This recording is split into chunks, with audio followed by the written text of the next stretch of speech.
दीपिका ने कहा, नहीं नहीं, मैं तो कभी भी। पर तभी रणबीर ने अचानक कहा कि ओके फाइन, चलो चलते हैं। कहाँ? Phoenix Enterprises. और कहाँ? ये सुनकर दीपिका के होश उड़ गए। उसने कहा कि क्या तुम मेरे बॉस से आज मिल रहे हो? मतलब मेरा मतलब अभी, मतलब क्यों? ये सुनकर रणबीर हंसने लगा। नो नो नो, नहीं नहीं नहीं बबन, नहीं, मैं तो बस कह रहा था कि आइडिया बुरा नहीं है, पर मैं अभी तुम्हारे बॉस से मिलने नहीं जा रहा हूं। मैं तुम्हें अभी तुम्हारे घर लेकर जा रहा हूं। मैं अपने सेक्रेटरी से कहूंगा कि तुम्हारे बॉस के साथ मेरी मीटिंग फिक्स करा दे, इसलिए उसके बारे में हम फिर कभी बाद में बात करेंगे। दीपिका ने पूछा, अगर ऐसी बात है तो फिर हम फिनिक्स एंटरप्राइजेस क्यों जा रहे हैं? और तभी अचानक उसे याद है कि उसने रणबीर से कहा था कि उसका कोई सामान कंपनी में छूट गया है। उसने अपने से कहा कि शिट, मैं इतनी सिली कैसे हो सकती हूँ, मैं इतनी भुलक्कड़ कैसे हो सकती हूँ कि मैं ऑरेंज को छोड़ाई थी। थोड़ी देर सोचने के बाद उसने कहा कि ठीक है, चलो चलते हैं फिनिक्स एंटरप्राइजेस की पार्किंग में। जैसे ही रणबीर ने गाड़ी पार्किंग में रोकी तो दीपिका ने कहा कि सुनो, मैं 15 मिनट में वापस आ जाऊंगी, इसलिए तुम यहीं पर मेरा इंतजार करो। और हाँ, इतना याद रखना कि तुम कार से बाहर मत निकलना। मैं अपनी कंपनी में किसी भी तरह का हंगामा नहीं चाहती हूँ। रणबीर ने मुस्कुराते हुए कहा, यस मैडम, जैसा आप कहें। हर दिन की तरह दीपिका ने लिफ्ट में पासवर्ड डाला और सीधा अपनी लैब में चली गई। रणबीर वहीं कार में बैठा बैठा ये देख रहा था कि दीपिका स्पेशल लिफ्ट क्यों यूज कर रही है, तो सिर्फ कंपनी के प्रेसिडेंट की होती है। उसके मन में इस तरह की बहुत सारी बातें चल रही थी।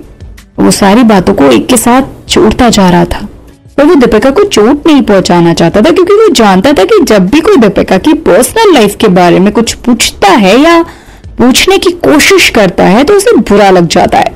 पर वो मन ही मन यही सोच रहा था कि ये कैसे हो सकता है कि जब फिनिक्स एंटरप्राइजेस अपना फ्यूरियस सॉफ्टवेयर लॉन्च कर रहा था, उसी दौरान इन्फिनिटी सॉफ्टवेयर में प्रॉब्लम आने लगी थी। कोई तो बात है जो मुझे पता नहीं है।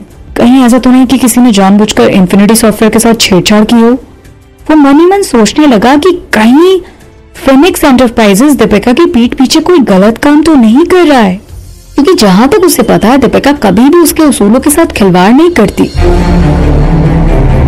क्योंकि जब उसने चेक किया था तो पूरी कंपनी के करीब 90% सॉफ्टवेयर दीपिका ने बनाए हैं। उसकी जांच में यह भी पता चला कि जैसे ही फ्यूरियस सॉफ्टवेयर को लॉन्च किया गया था, उसके जैसे बाकी के सॉफ्टवेयर को कोई भी दिक्कत नहीं आई थी सिवाय इन्फिनिटी सॉफ्टवेयर के। इसलिए चाह कर भी इन्फिनिटी सॉफ्टवेयर में किसी भी तरह का मुनाफा नहीं हो रहा था। फिर वो मन ही मन सोचने लगा कि आखिर सिर्फ इन्फिनिटी सॉफ्टवेयर ही क्यों? दीपिका ने ऐसा इसलिए तो नहीं किया क्योंकि वो मुझसे नफरत करती थी, इसके पीछे कोई और वजह है। और उसे ये बात कैसे पता चली कि फ्यूरियस सॉफ्टवेयर के आते ही मित्तल ग्रुप के इन्फिनिटी सॉफ्टवेयर में घाटा होने लगेगा? तभी अचानक ही वो 7 साल पहले के बारे में सोचने लगा, क्योंकि उस समय दीपिका ने उसे बताया था कि वो बहुत बड़ी खोज मित्तल ग्रुप के साथ लॉन्च करना चाहती है, पर अचानक ही वो गायब हो गई थी। इसलिए इस बात का पता नहीं चल पाया कि आखिर वो बहुत बड़ी खोज थी क्या, क्योंकि उसने ये भी देखा था कि पिछले 10 सालों में इन्फिनिटी सॉफ्टवेयर के जैसा इतना पावरफुल प्रोडक्ट लॉन्च ही नहीं हुआ था। कोई भी प्रोडक्ट इतना बड़ा कारनामा नहीं कर पाया था जितना बड़ा फ्यूरियस सॉफ्टवेयर ने कर दिया। ये सब सोच सोचकर रणबीर का सिर भारी हो गया था। उसे समझ नहीं आ रहा था कि आखिर इन सब के पीछे वजह क्या हो सकती है। वो तो बस इस बात की तमन्ना रख रहा था कि काश मेरा शक गलत निकल जाए। पर जैसे ही उसने इन्फिनिटी सॉफ्टवेयर की डील की डेट देखी तो उसके होश उड़ गए, क्योंकि सॉफ्टवेयर की डील की डेट उस समय के आसपास थी जब 7 साल पहले वो कोमा में था। जैसे ही उसने दोनों सॉफ्टवेयर को करीब से देखा तो उसे पता चल गया कि रितिका इस तरह के सॉफ्टवेयर डिजाइन नहीं कर सकती। इसलिए ऐसी बात हो सकती है कि दोनों सॉफ्टवेयर को दीपिका ने ही बनाया हो। इसलिए 7 साल पहले वो जिस खोज के बारे में बात कर रही थी वो इन्फिनिटी सॉफ्टवेयर ही था। तभी रणबीर ने देखा कि एक काले रंग की कार पार्किंग लॉट में आ रही थी। कार का दरवाजा खुलते ही उसमें से एक आदमी निकला। उसने काले रंग का कोट पहन रखा था और काले रंग का चश्मा भी लगा रखा था। उसे ये बात समझते देर नहीं लगी कि वो सच में अंडरवर्ल्ड का डॉन रॉकी है। रॉकी को देखकर उसने मन ही मन कहा, वो जल्दी हम दोनों एक दूसरे से मिलेंगे और मैं उस दिन का इंतजार कर रहा हूँ। और तभी उसने देखा कि वो आदमी भी उसी लिफ्ट का बटन दबा रहा था जिससे दीपिका ऊपर गई। वो अपनी कार से बाहर निकलना चाहता था, पर दीपिका की बातें उसे याद आ गई, इसलिए उसने अपने आप को रोक लिया। जैसे ही लिफ्ट का दरवाजा खुला, रणबीर ने देखा कि दीपिका एक बैग लेकर लिफ्ट से बाहर निकल रही थी।